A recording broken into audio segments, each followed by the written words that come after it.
ప్రపంచీకరణ, సరళీకృత ఆర్థిక విధానాలు రాకముందు మన దేశంలోనే, అదేవిధంగా ప్రపంచంలోని ఇతర దేశాల్లోనే నల్ల కుబేర్లు వాళ్ళ అక్రమ మార్గంలో సంపాదించిన అవినీతి సొమ్ముని అంతా కూడా స్విస్ బ్యాంకులో దాచుకునేవారు. ఆ తరువాత ఈ ప్రపంచీకరణ, సరళీకృత ఆర్థిక విధానాలు వచ్చిన తరువాత ప్రపంచంలోని అన్ని దేశాల్లో కూడా తలుపులు బార్లా తెరవబడ్డాయి. అక్కడ నుండి ప్రతి దేశంలోని ఈ అక్రమంగా సంపాదించిన ఈ నల్లధనం, ఈ నల్ల కుబేరులు ప్రపంచవ్యాప్తంగా వాళ్ళ డబ్బులు తీసుకెళ్లే పరిస్థితి సంక్రమించింది.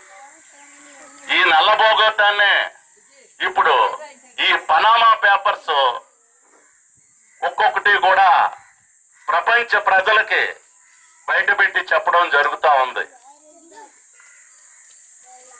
ఈ రోజున ప్రపంచంలో 83 దేశాల వరకు కూడా వివిధ దేశాల్లోని ఈ నల్ల కుబేర్ల యొక్క నల్లధనాన్ని దాయడానికి సిద్ధంగా ఉంది.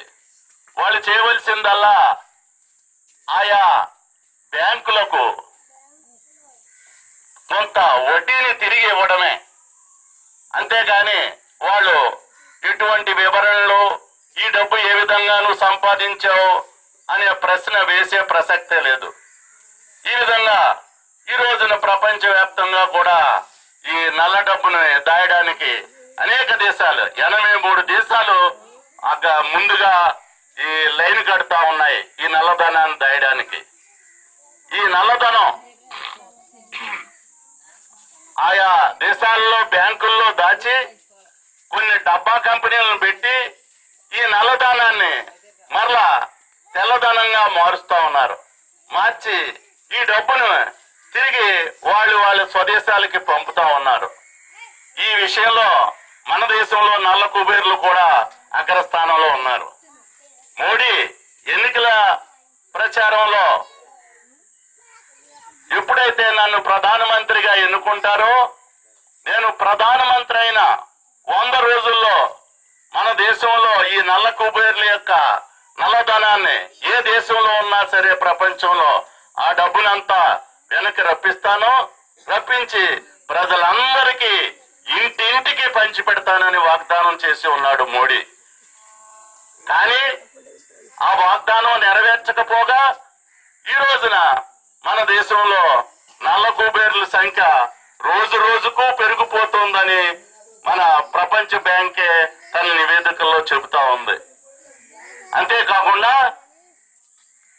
మొత్తం మన దేశంలో ఈ నల్ల కుబేర్లు, ఈ బడా ఈ కుబేర్లు ఎవరైతే ఉన్నారో వాళ్ళు మన దేశ జనాభాలో 1% మాత్రమే ఉన్నారు. కానీ మొత్తం దేశంలో సంపదలో సగానికి పైగా ఈ 1% ఉన్న ఈ నల్ల కుబేర్ల చేతిలోనే ఉంది.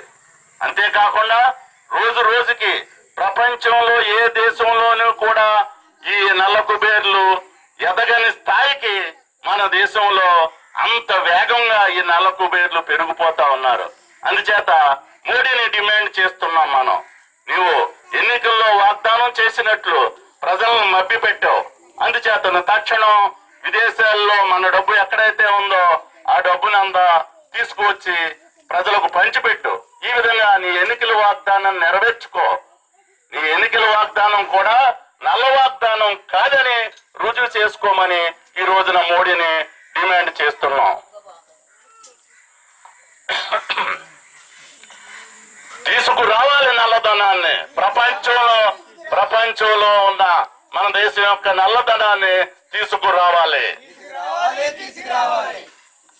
నీవు ఆ నల్లధనాన్ని తీసుకురాకపోతే నీవు తక్షణం రాజీనామా చేయి. రాజీనామా చేయాలి.